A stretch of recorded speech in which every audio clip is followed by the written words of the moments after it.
तो उस समय कौन से विषय के ऊपर चर्चा होती रहेगी, कौन से पीएचडी के विषय रहेंगे। अगर हम एक लिस्ट बनाएं उसकी, तो लिस्ट तो बहुत बड़ी होगी, लेकिन उसको मैंने थोड़ा फोकस करने का प्रयास किया है। तो फॉर एग्जांपल हाईफाई वाईफाई, अभी 5G टेक्नोलॉजी आ रही है, अभी 6G के ऊपर ऑलरेडी काम चल रहा है। उसके बाद माइक्रो स्केल डिवाइसेस और मेम्स। मेम्स का नाम कितनों ने सुना है? MEMS, micro electro mechanical systems, ये नाम सुना है किसी ने, बच्चों ने? नहीं सुना। तो माइक्रो इलेक्ट्रो मैकेनिकल सिस्टम्स जो है वो बहुत सारे ऑलरेडी बाजार में आ गए हैं, मेडिकल फील्ड में आ गए हैं, और आप लोग देखेंगे कि अगले 10 वर्षों में, 15 वर्षों में मेम्स डिवाइसेस जो है ये काफी बड़े मात्रा में हमारे समाज में उपयोगी चीजें बन के आएंगी। नैनो टेक्नोलॉजी तो सबने सुना है, बहुत अलग अलग क्षेत्रों में नैनो टेक्नोलॉजी का अपना योगदान चल रहा है। Lasers and optical devices, I think इसके ऊपर हमारे समाज में थोड़ा सा जो है, या समझ लीजिए साइंटिफिक क्षेत्र में बच्चों में और थोड़ा सा नॉलेज देने की जरूरत है, क्योंकि अगले आने वाले दशकों में ऑप्टिक्स यानी लाइट से कई काम होने हैं, कई काम ऑलरेडी हो रहे हैं, मैं उसके एग्जांपल्स दूंगा, और कई काम अभी उसके ऊपर रिसर्च चल रहा है। उसके बाद स्पेस ट्रैवल, ऑलरेडी बात चल रही है कि अगले 10 वर्षों में एक होटल बन जाएगा जो स्पेस में रहेगा, और शायद हम LTC लेके वहां जा सकेंगे। तो इस प्रकार की व्यवस्था भी शायद आ जाएगी, और ये बच्चे, मुझे पूरा विश्वास है कि ये बच्चे जो हैं ये LTC लेके स्पेस ट्रैवल के लिए कोई ना कोई इनमें से जाएगा। Cyber security, big data, quantum computing, ये नाम सुना है? क्वांटम कंप्यूटिंग जोर से बोलो, यस या नो? गुड। फिर biotechnology, gene mapping, organ and stem cells, IT, IoT, communication, desalination, ये शब्द शायद आप लोगों ने सुना नहीं होगा। डिसैलिनेशन की भी एक बहुत बड़ी टेक्नोलॉजी जो है उसकी जरूरत पड़ने वाली है, क्योंकि फ्रेश वाटर की अवेलेबिलिटी, पीने के पानी की अवेलेबिलिटी कम हो रही है। तो किस प्रकार हम सोलार एनर्जी से या किसी और न्यूक्लियर एनर्जी से भी हम किस प्रकार जो है पानी को स्वच्छ करके हम उसको चीप मात्रा में लोगों तक दे सके, इसके ऊपर बहुत काम अभी चल रहा है। फिर न्यू मटेरियल्स, एक डिफरेंट, हम नॉर्मली सुनते हैं सॉलिड लिक्विड गैस, तो सॉलिड लिक्विड गैस तो है, लेकिन उन मॉलिक्यूल्स की संरचना इस प्रकार से की जाती है कि नए प्रकार के मटेरियल प्रॉपर्टीज हमको उसमें से निकल के सामने आते हैं, और उन प्रॉपर्टीज का हम इस्तेमाल करके नए नए उपकरण बनाते हैं। फिर for example EEG technology, artificial intelligence and algorithms, energy storage, batteries, unified theories, black holes. तो ये इस प्रकार का एक स्पेक्ट्रम जो है वो एक बहुत छोटा सा स्पेक्ट्रम का एक छोटा सा हिस्सा मैंने आपके सामने रखा है, लेकिन ये टॉपिक्स जो हैं, ये टॉपिक्स आप लोगों को जब आप लोग पहुंचेंगे, जब कॉलेजेस में जब BTech करेंगे या BSc करेंगे या MSc करेंगे, तो इन टॉपिक्स में से कुछ न कुछ आपके सामने आने वाला है। इसके बारे में मैं आपको जानकारी देना चाहता था। तो अभी देखते हैं कि जब एग्रेरियन सोसाइटी थी, जब एग्रीकल्चर बेस्ड सोसाइटी रहा करती थी, तो उस समय आपको शायद पता नहीं होगा, इंडिया का GDP, इंडिया और चाइना का GDP was about 60 to 70% of the total world GDP। और ये मैं बहुत पुरानी बात नहीं कर रहा हूँ, ये 400 साल पुरानी बात कर रहा हूँ। तो अगर आप डेटा देखेंगे GDP का, GDP है ना, ग्रॉस डोमेस्टिक प्रोडक्ट, तो इंडिया और चाइना का total GDP was almost about 70% of the total world GDP। और उसके बाद क्या हुआ? उसके बाद एक इंडस्ट्रियल रिवोल्यूशन हुआ, और उस इंडस्ट्रियल रिवोल्यूशन के समय हमारा देश जो था वो हम ब्रिटिशर्स के अंडर में थे, और उस समय हमारा ये पूरा जो इंडस्ट्रियल रिवोल्यूशन का जो एक बस थी वो हमारे समाज ने मिस कर दी, and we could not cope up during the industrial era. और ये जो मानसिकता, जो परतंत्र की जो एक मानसिकता हमारे मन में बैठी हुई है, उसका वो अभी भी हमारे समाज से निकली नहीं है, क्योंकि अभी भी हम कोई नई चीज करते हैं तो हम देखते हैं कि किसी बाहर वाले व्यक्ति ने की है क्या इसको, अगर उसने की है तो उनका वैलिडेशन होता है, तो हम हर समय वैलिडेशन के लिए किसी बाहर के व्यक्ति को ढूंढते रहते हैं। हमारे में इतना अंदर से कॉन्फिडेंस होना चाहिए, जैसा कि इसरो ने हमको दिखाया है, जैसा कि न्यूक्लियर इंडस्ट्री ने हमको दिखाया है, ऐसा हर क्षेत्र में ये कॉन्फिडेंस होना चाहिए कि हम जो नया कर रहे हैं वो इतना अच्छा है कि हमको किसी और बाहर के परतंत्र देशवासी की वैलिडेशन की जरूरत ना पड़े। तो अब जो जिस इरा में आप लोग जा रहे हैं वो इरा है नॉलेज बेस्ड सोसाइटी का।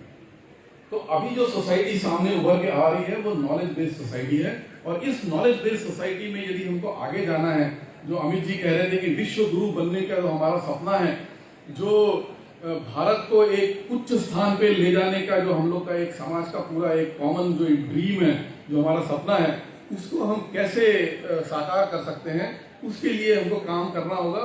और उसमें लिए स्कूल टीचर्स का योगदान और आप लोगों का जो बच्चे बैठे हुए हैं, आपने देखा हमारे साथ अनंत थे, और जब इतने विपरीत परिस्थिति में हम ये कहें, या तो उन्होंने तो उसको विपरीत नहीं कहा एक्चुअली, वो तो अपने आप में अनंत थे, तो जब ऐसी परिस्थिति में अनंत इतने ऑप्टिमिस्टिक रह सकते हैं, इतने पॉजिटिव रह सकते हैं, 10 मिनट के भाषण में उन्होंने हमको ऊर्जा से भर दिया, हमारा रोमांच खड़े हो गए। तो हम लोग तो सब पूरे 2 हाथ 2 पैर के पूरे व्यक्ति हैं। तो ऐसे में ऑप्टिमिज्म को बना के रखना और नॉलेज बेस्ड सोसाइटी में कैसे हम योगदान कर सकते हैं कंस्ट्रक्टिवली, इसके बारे में सोचना। तो थोड़ा सा डेटा देखेंगे और उसके बाद फिर थोड़ा चित्र देखेंगे, क्योंकि मुझे मालूम है कि बैठे बैठे आप लोग भी बोर हो रहे हैं। तो हम लोग बहुत बड़ी जनसंख्या है, 1.4 बिलियन हो जाएंगे हम कुछ सालों के बाद।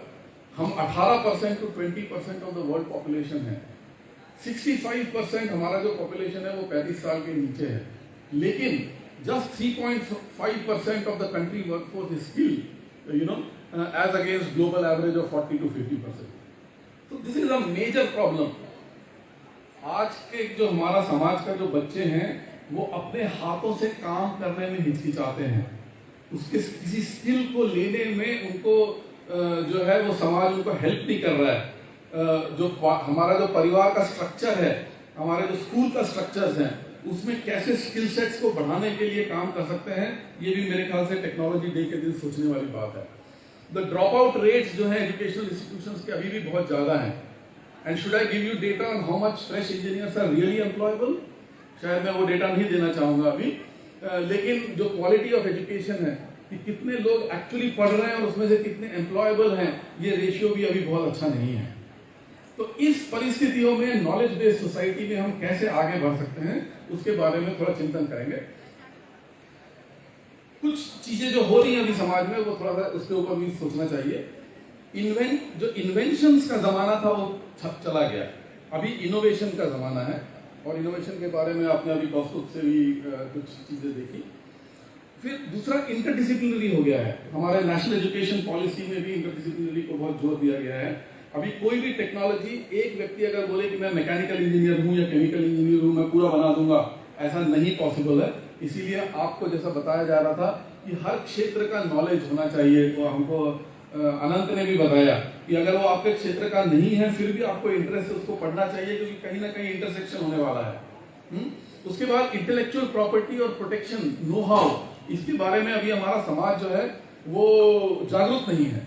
हम लोग कुछ कुछ करते हैं, लेकिन उसका डॉक्यूमेंटेशन अच्छे से नहीं करते, उसके प्रॉपरली लिखते नहीं है, उसको हम लोग उसका पेटेंट नहीं लेते हैं, और इसीलिए जब तक हम ये नहीं करेंगे तब तक नॉलेज बेस्ड सोसाइटी में हम आगे नहीं बढ़ सकते हैं।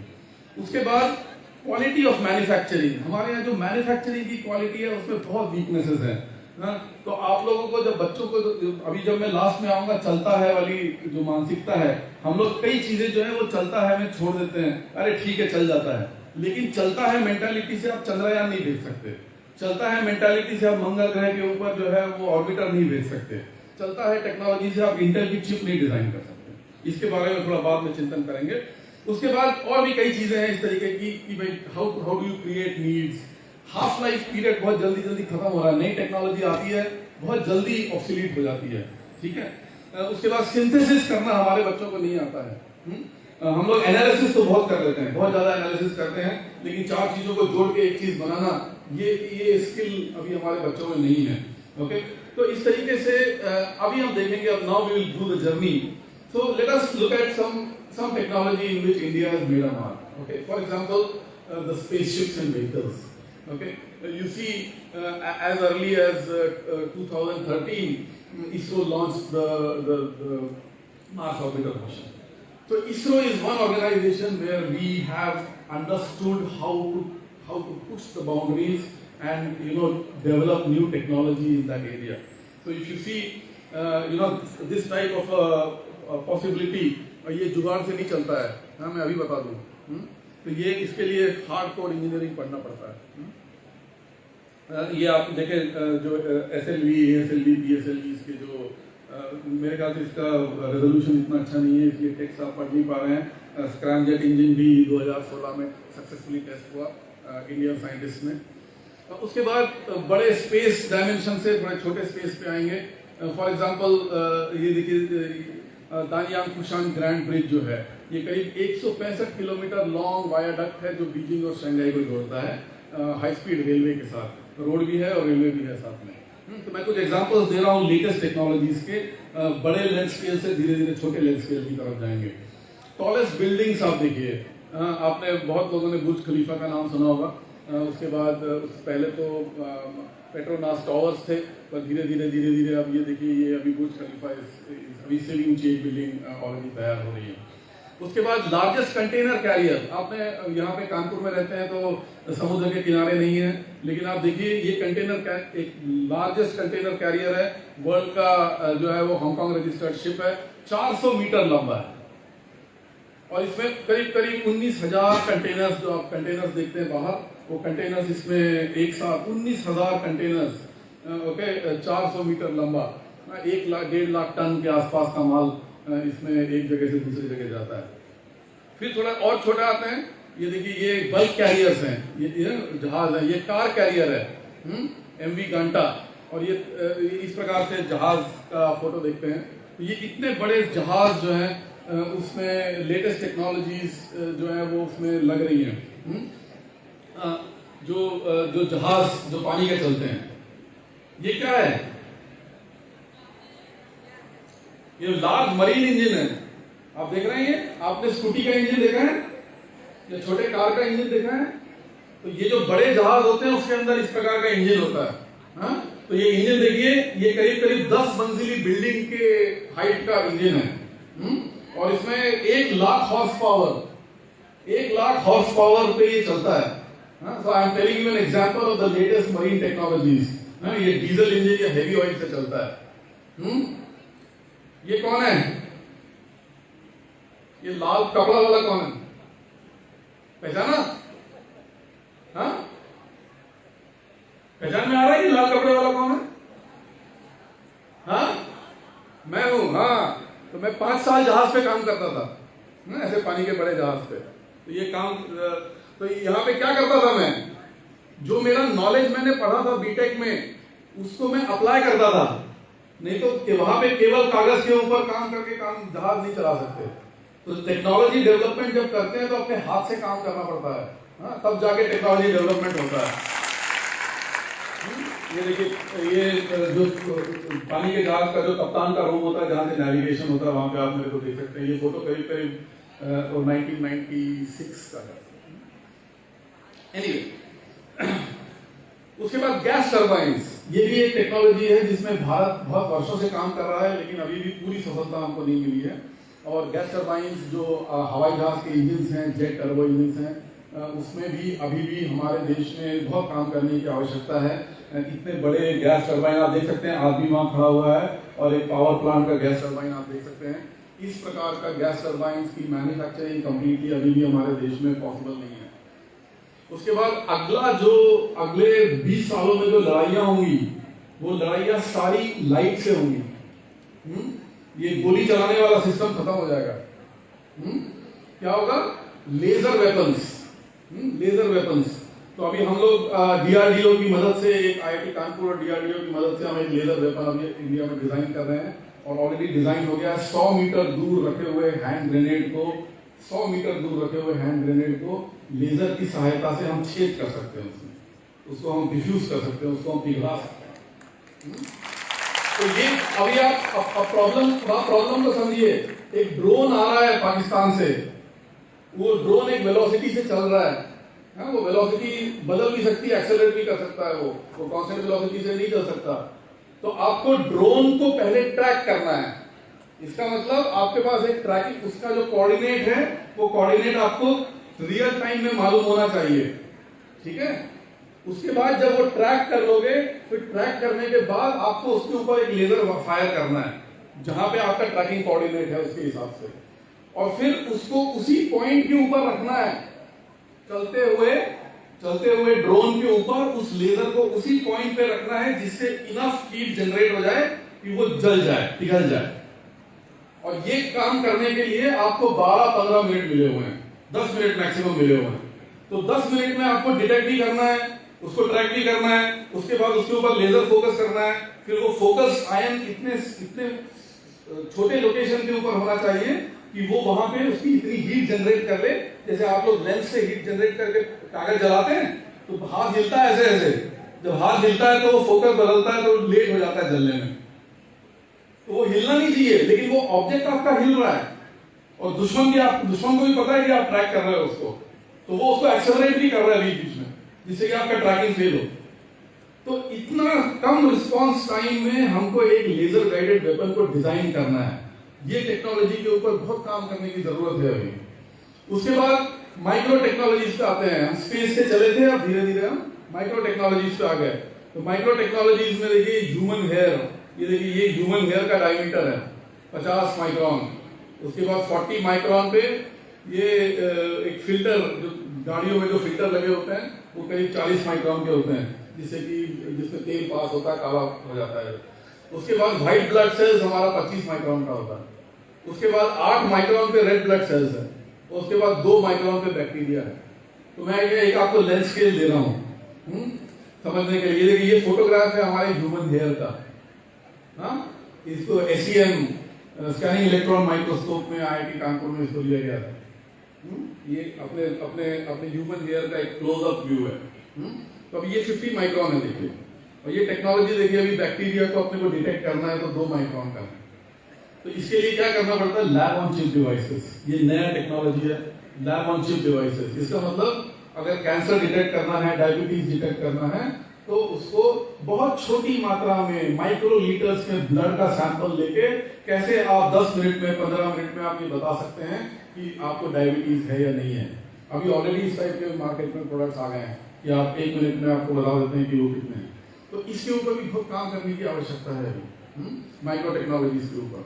उसके बाद आप ये देखिए, ये एग्जांपल मैं आपको दे रहा हूं कि जब लाइट से हमने छेद किए हैं, laser machining by light and electron beams. तो लाइट से हमने फोकस करके एल्यूमिनियम के प्लेट्स को कॉपर के प्लेट्स में हमने ये छेद किए। देखिए, तो अगर माइक्रो टेक्नोलॉजी पे काम करना होगा तो माइक्रो मैन्युफैक्चरिंग भी करनी होगी। माइक्रो मैन्युफैक्चरिंग के लिए हम जो है वो, जैसे आप लेथ मशीन के ऊपर टूल देखते हैं, वो काम नहीं करेगा। हमको माइक्रोन साइज का एक टूल चाहिए। तो light is a very good tool. With light you can do machining. Okay, ये मशीनिंग के एग्जांपल्स मैं दे रहा हूं आपको कि जिसमें लाइट से मशीनिंग कैसे होती है। फिर उसके बाद नैनो टेक्नोलॉजी। एक स्केल आपको दूंगा मैं। देखिए टेनिस का बॉल है, ये 10⁻8 नैनोमीटर है। फिर आप जब जो पॉइंट लगाते हैं फुल स्टॉप, वो देखिए 10⁻6 के ऑर्डर का है। उसके बाद कैंसर सेल 10⁻4 नैनोमीटर का है। वायरस जो अभी बात चल रही है वो 100 नैनोमीटर के आसपास का है। उसके बाद एंटीबॉडीज 10 नैनोमीटर की हैं। ग्लूकोज का मॉलिक्यूल 1 नैनोमीटर का है और वाटर का मॉलिक्यूल जो है वो 10⁻⁻1 नैनोमीटर का है। तो अगर हमको इस वायरस को डिटेक्ट करना है या हमको ब्लड में ग्लूकोज डिटेक्ट करना है तो हमको माइक्रो टेक्नोलॉजी या नैनो टेक्नोलॉजी पे जाना पड़ेगा। तो नैनो टेक्नोलॉजी में कितने जीरो हो गए? नैनो मीन्स 9 है ना, तो उतना छोटा है। तो ह्यूमन हेयर कितना था? 50 माइक्रोन। और अब हम वायरस की बात कर रहे हैं, वो कितना है? वो कितना है? अबाउट 100 नैनोमीटर्स है ना, इन 1000 का हिस्सा है इसका। तो अब अगर हमको इस लेवल के ऊपर टेक्नोलॉजी डेवलप करना है, जो कि ये इन्फ्लुएंजा का वायरस है, फ्लू का वायरस है या सार्स का वायरस है, इस ऑर्डर का है। और आप ये जो कंप्यूटर, जो जिस कंप्यूटर पे मैं लगा रहा हूं, जिस कंप्यूटर से मैं काम कर रहा हूं, वो करीब 40 नैनोमीटर टेक्नोलॉजी से बना है। इसका मतलब क्या हुआ? वो वायरस से छोटे ट्रांजिस्टर्स बनाए गए हैं। कोविड का वायरस 100 नैनोमीटर के आसपास का है और इस कंप्यूटर में जो ट्रांजिस्टर लगा है वो कोविड के डायमीटर से आधा है। और जो लेटेस्ट कंप्यूटर जो आया है वो 6 नैनोमीटर का है। तो अब कितने ट्रांजिस्टर्स हैं इसमें? 1 ट्रिलियन ट्रांजिस्टर्स। 1 ट्रिलियन यानी आप ये जीरो गिन लीजिए यहां। 10 लाख यानी 1 मिलियन होता है। 1 करोड़ के सामने 7 जीरो होते हैं। 1 बिलियन के सामने 9 जीरो होते हैं और 1 ट्रिलियन यानी 1000 बिलियन 12 जीरो होते हैं। इतने ट्रांजिस्टर्स एक चिप में लगे हुए हैं और उसका जो स्मॉलेस्ट ट्रांजिस्टर है वो 40 नैनोमीटर का है इस कंप्यूटर में, और जो लेटेस्ट कंप्यूटर आया है उसमें 6 नैनोमीटर का है। तो अब आप लोग अंदाज लगाइए कि आप लोग ने जो इतना साइंस का एग्जीबिशन लगाया बाहर, उसमें आपने फैब्रिकेशन किया होगा, बड़े बड़े फैब्रिकेशन किया, उसके भी छेद आपको मिला नहीं पा रहे थे आप, कभी टाइट करते थे तो टेढ़ा हो जाता था, कभी टाइट ढीला करते थे तो गिर जाता था। हाँ, तो वो तो मीटर में थे या सेंटीमीटर में थे। और ये कंप्यूटर जो है पिछले 15 साल से चल रहा है, 40 नैनोमीटर के 1 ट्रिलियन कंप्यूटर ट्रांजिस्टर्स को एक लॉजिक सर्किट में इसके माइक्रो प्रोसेसर में लगाया गया है। तो ये टेक्नोलॉजी है, ठीक है। अब इसके बैकग्राउंड में अगर हम बात करें, अब नेक्स्ट क्वांटम कंप्यूटर आ रहा है, वो तो एटॉमिक स्केल का हो गया, एंगस्ट्रॉम स्केल के ऊपर आप बात कर रहे हैं। ऑलरेडी 2016 में IBM ने बना दिया उसको, 2016 में। तो यहां तक पहुंचने के लिए बहुत मेहनत करने की जरूरत है। ये लोग जो है, इनको कोई जादू की छड़ी नहीं मिली हुई है कि वो जादू की छड़ी से यहां तक पहुंच गए। 2 चीजें हैं, कॉन्फिडेंस, रिस्क टेकिंग और हार्डकोर साइंस, हार्डकोर अंडरस्टैंडिंग। जब तक वो नहीं करेंगे, जब तक कॉपी पेस्ट करते रहेंगे, जब तक टोकते रहेंगे आप लोग की भाषा में, तब तक इस टेक्नोलॉजी के लेवल पे हमारा समाज नहीं पहुंच सकता। तो फिर बात चलते हैं कि हम तो जुगाड़ करते हैं, इसकी बात होती है, जुगाड़ से क्या क्या कर सकते हैं। तो फ्रूगल इनोवेशन या जुगाड़, ये कभी कभी आपस में नाम लेते हैं, although jugaad is not frugal but they are complementary to each other. तो जुगाड़ में क्या है कि जब आप किसी टापू पे, अगर मान लीजिए आप मरून हो गए, आजू बाजू कोई जहाज नहीं है, आप बचने का प्रयास कर रहे थे, फिर जहाज डूब गया, आप तैरते तैरते टापू पे पहुंच गए, अब आपको वहां सर्वाइव होना है। तो ऐसे सर्वाइवल के एटमॉस्फेयर में जुगाड़ काम करता है। ये इस तरीके से जो देखा, the great Indian jugaad, finding low cost solution to any problem, new way to think constructively, बहुत अच्छी बात है।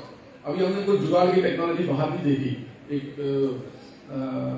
तेल के कनस्तर से उन्होंने एक बढ़िया सा पंखा बना दिया, वो कूलर बना दिया, बहुत अच्छा, बहुत बढ़िया जुगाड़ है वो। लेकिन मैं ये बताना चाहता हूं आज टेक्नोलॉजी डे के दिन कि इस टाइप के जुगाड़ से आप सरवाइव कर सकते हैं, शायद कुछ पैसे भी बना सकते हैं, शायद कुछ प्रॉब्लम्स भी सॉल्व कर सकते हैं। और ये जुगाड़ की माइंडसेट जो है, ये अच्छा माइंडसेट है, बुरा नहीं है। लेकिन हथौड़ी से आप क्या क्या कर सकते हैं ये आपको मालूम होना चाहिए। हथौड़ी से किला कर सकते हैं, हथौड़ी से ड्रिल नहीं कर सकते, स्क्रू ड्राइवर से स्क्रू निकाल सकते हैं, लेकिन अगर डोसे को पलटना है तो स्क्रू ड्राइवर काम नहीं है। डोसे को पलटने के लिए हमको करछी चाहिए, उसका डिजाइन अलग है, उसकी सोच अलग है। तो कौन से टूल से आप क्या कर सकते हैं, आपको ये मालूम होना चाहिए। तो जुगाड़ से हम एक लेवल तक पहुंच सकते हैं, जो ऑपरेशन हम 100 रुपए में करते थे उसको शायद हम 80 रुपए में करने लगेंगे। लेकिन जो परिकल्पना हमारे मन में भारत को ले जाने की है, वहां तक पहुंचने के लिए साइंस पढ़ना पड़ेगा। और फिर केवल साइंस पढ़ के भी कुछ नहीं होगा, उस साइंस को पढ़कर नए टेक्नोलॉजी में डेवलप करने के लिए आपको हाथ से काम करना पड़ेगा, आपको उसमें खटना पड़ेगा। ये सब टेक्नोलॉजी बनाने में 20-30 साल 30-30 साल लग जाते हैं 100 लोगों की टीम को। तो जब तक ये माइंडसेट नहीं आएगा हमारा कि बिना मेहनत के केवल जुगाड़ से हम ऑर्बिटर नहीं भेज सकते, हम 6 नैनोमीटर का ट्रांजिस्टर जो है वो एक इतने से चिप में नहीं बैठा सकते, तो जुगाड़ से नहीं होता है। उसके लिए हार्ड कोर साइंस पढ़ना पड़ता है, हार्ड कोर इंजीनियरिंग करना पड़ता है। तो जुगाड़ से कई चीजें कर सकते हैं जैसा मैंने बताया, लेकिन उसका एक लिमिटेशन है, उस टूल का एक लिमिटेशन है, ये आप लोग को समझना चाहिए। ये बहुत सारे ऐसे एग्जांपल्स हम देखते हैं, बड़े खुश होते हैं उसमें, लेकिन वो खुशी का एक लिमिटेशन है, क्योंकि इस टूल से हम केवल एक स्टेप ले सकते हैं, हम चांद पे नहीं पहुंच सकते। तो इसीलिए इस टाइप के जो चीजें हैं, जो जुगाड़ हैं, उनको लगाइए, लेकिन उसका लिमिटेशन भी समझिए। ये मैं शायद आपको बताना चाहता हूँ। और लास्ट में, अंत में, मैं एक और शब्द जो हमारे समाज में बहुत चलता है वो है चलता है। सब लोग बोलते हैं, ये मम्मी बोलती है बेटा ठीक से कंघी कर लो, अरे चलता है। मम्मी बोलती है बेटा बस्ता साफ कर दो, अरे मम्मी चलता है, थोड़ी बहुत गंदगी चल जाती है। टीचर बोलता है बेटा जब ज्योमेट्री करते हो लाइन अच्छे से बनाया करो, ऐसा चल जाता है। 59.5 आ रहा 60 क्योंकि पता है 60 आंसर है। तो ये मानसिकता जो है यार चलता है, इससे एक्सीलेंस नहीं आएगा, कभी भी नहीं आएगा। आप 100 में से 100 नंबर पा लीजिए साइंस में, आप 100 में से 99 नंबर साइंस में पा लीजिए, लेकिन यदि चलता है कि मेंटालिटी आपके मन में घर कर गई है तो आप एक्सीलेंट नहीं बन पाएंगे, कभी नहीं बन पाएंगे, नंबर कितने भी आ जाए। तो ये इस बात को हम लोग आज टेक्नोलॉजी डे के दिन हम एटलीस्ट ये जो बच्चे बैठे हैं यहाँ पे, ये मन में ये पक्का कर लें कि जिन लोगों ने इंटेल की चिप डिजाइन की है, जिन लोगों ने लेजर वेपन बनाया है, जिन लोगों ने बड़े बड़े जहाज डिजाइन करके पानी में चला रहे हैं, उनकी लाइफ में, उनकी मानसिकता में चलता है ये शब्द नहीं था। ये मैं आपको गारंटी दे सकता हूं, क्योंकि जिस दिन आपने ये शब्द से आत्मसात कर लिया, जिस दिन आप चलता है से आप कंफर्टेबल हो गए, उस दिन आप जो है वो फ्लैट हो गए, उस दिन आप एसिम्प्टोटिक हो गए, उस दिन आपका एक्सीलेंस की तरफ बढ़ने की जर्नी जो है वो रुक गई। तो ये मैसेज टीचर्स को भी जाना चाहिए, ये मैसेज प्रिंसिपल्स को भी जाना चाहिए, ये मैसेज स्कूल के बच्चों को भी जाना चाहिए, और ये मैसेज पेरेंट्स को भी जाना चाहिए कि हम चलता है ये शब्द से हम निजात पाएंगे, ये समाज निजात पाएगा। उसी के बाद हम एक्सीलेंस की जर्नी जो है वो हमारी स्टार्ट होती है। तो फाइनली अगर आप चलता है बोलेंगे तो इस प्रकार के डिजाइन बनेंगे जो चलते नहीं है, प्रोटोटाइप बनेंगे जो आगे नहीं जाते हैं, छोटे छोटे मॉडल्स बनेंगे जो आगे नहीं जाते, क्योंकि आपने बोला अरे चलता है यार लगाओ, कल दिखाना है, मैडम ने बोला है तो कर दिया कुछ भी। सीधी लाइन कभी सीधी नहीं होती, 90 डिग्री कभी 90 डिग्री नहीं होता, और हमारा समाज इसको एक्सेप्ट करता है, हमारे इंजीनियर्स इसको एक्सेप्ट करते हैं। आप इस कमरे में देखिए, कई जगह आपको दिखेगा कि सीधी लाइनें सीधी नहीं है, लेकिन हमने एक्सेप्ट किया उसको, हमारा समाज होता है ठीक है, क्या प्रॉब्लम। इसका मतलब ये ऑडिटोरियम कभी भी एक्सीलेंट नहीं बन सकता, सीधी बात है। तो अगर आप लर्निंग, अगर केवल लर्निंग करते हैं तो आपका रिटेंशन बहुत कम होता है। रीडिंग करते हैं, ऑडियो विजुअल देखते हैं तो थोड़ा अटेंशन आपका बढ़ता है, 20-30% हो जाता है। ये मेरा माउस वहां दिखता नहीं है। उसके बाद जब आप when you start actually practicing, then your retention becomes 75%, and when you teach others what you have done, then your retention is more than 90%. So all work and no play will make a dull boy, you know. So आपको you have to do things by your own, okay? Then only, and then you have to teach it somebody. जो हमको समझ में आ गया वो बगल वाले को बिठा के सुना दो। कविता सुनाने वालों को बड़ा क्रेज होता है कि जैसे माइक मिला 2-3 कविता सुना देते हैं, ट्रेन में कोई बगल में मिला उसको कोई सुना देते हैं, शेर बोलने वाले जो है जहां मौका मिलता है तो सुना देते हैं। इसी प्रकार से अगर फ्लेमिंग्स लेफ्ट हैंड रूल या राइट हैंड रूल अगर आपको समझ में आ गया, किसी को बिठा के सुना दो, बगल वाले को पढ़ा दो, and then your retention will go up, you will then start, फिर तुमको भी समझ में आएगा। आज भी जब हम थर्मोडायनेमिक्स पढ़ाने जाते हैं, 20 साल के बाद भी जाते हैं, तो क्लास प्रिपेयर करके जाते हैं और कई बार लगता है ये तो पता ही नहीं था, ऐसा कुछ गड़बड़ बोल रहे थे शायद इतने सालों तक। ये अभी भी होता है। ये लर्निंग की प्रक्रिया चलती रहती है, जितना पढ़ाओगे दूसरों को उतना आपका भी फंडा क्लियर होगा। तो फाइनली जो है वो ये है कि हम लोग सब सदिश जानते हैं ना, वेक्टर जानते हो? तो वेक्टर में क्या होता है? मैग्नीट्यूड होता है और डायरेक्शन होता है। तो मैग्नीट्यूड तो मुझे दिखाई देता है, इस हॉल में बहुत मैग्नीट्यूड है। अगर इस बॉटल को मेरे को ऊपर उठाना है तो मेरे को क्या करना पड़ेगा? मेरे में मैग्नीट्यूड है इसको उठाने का, लेकिन मैं यदि ऐसा करके बैठूं तो क्या होगा? बॉटल उठेगी क्या? नहीं उठेगी। फोर्स है मेरे पास इस बॉटल को उठाने का, लेकिन मेरे को किसी ने बताना चाहिए कि बेटा ऐसे करके नहीं होगा, इसको ऊपर से पकड़ो और ऐसे उठाओ, फोर्स की डायरेक्शन को बदलो, तो क्या होगा? बॉटल ऊपर उठेगी। तो इसी प्रकार से आज समाज की डायरेक्शन को बदलने की जरूरत है। मैग्नीट्यूड की कमी नहीं है, बिल्कुल मैग्नीट्यूड की कमी नहीं है। टीचर्स की रिस्पॉन्सिबिलिटी है कि वेक्टर, हमारे स्केलर स्कूल से बाहर नहीं निकलने चाहिए। क्या निकलना चाहिए स्कूल से? वेक्टर बाहर निकलना चाहिए, मैग्नीट्यूड भी होना चाहिए उसका और डायरेक्शन भी होना चाहिए। अगर ये हम करेंगे, हाँ, तो इसके लिए मेहनत लगती है। ये चलता है से नहीं होगा, ये जुगाड़ से भी नहीं होगा, इसके लिए हार्डकोर मेहनत करनी है। और ये कोरिया के समाज में, ताइवान के समाज में, जापान के समाज में, अमेरिका के समाज में, जर्मनी के समाज में जब पूरा ध्वस्त हो गया था सेकेंड वर्ल्ड वॉर के बाद, जब पूरा, मैं हिरोशिमा गया हूं जहां पे बम गिरा था, उस लोकेशन पे मैं गया हूं और उसके फोटो मैंने वहां देखे हैं म्यूजियम में। और आज आप जाकर देखिए वहां पे हिरोशिमा में, आपको विश्वास नहीं हो सकता जब तक बताएंगे नहीं कि इस जगह पे न्यूक्लियर बम गिरा था। तो ये चलता ऐसे नहीं हो, ये जुगाड़ से नहीं हो। उस समाज ने ये बीड़ा उठाया कि मैं अपने देश को बदलूंगा, ये मेरा देश है। तो जिस दैदीप्यमान भारत की हम परिकल्पना करते हैं, उस दैदीप्यमान भारत को वहां पहुंचाने के लिए हम सभी को ये बीड़ा उठाना पड़ेगा कि ये मेरा देश है और मैं इसको विश्व गुरु बनाऊंगा, और वो जुगाड़ से भी बनाऊंगा, वो चलता है बोल के नहीं बनाऊंगा। तो अगर ये मैसेज आप तक पहुंच रहा है तो मैं समझता हूं कि जो टेक्नोलॉजी डे का जो हमारा जो मिशन है, जो टेक्नोलॉजी में अमर उजाला ने जो इतना बड़ा कार्यक्रम जो किया है, वो अगर सफल बनाना है तो एक टेक होम मैसेज ले जाइए यहाँ से कि मैं चलता है तो अपने लाइफ से निकाल दूंगा और तभी मैं एक्सीलेंस का जो दरवाजा है वो खुलेगा मेरे लिए। तो मैं स्वामी विवेकानंद के बहुत अच्छे कोटेशन से मैं ये अपना वो समाप्त करता हूँ। Arise, awake and stop not until the goal is reached. So the question is, are you ready to take India to newer heights? Thank you very much.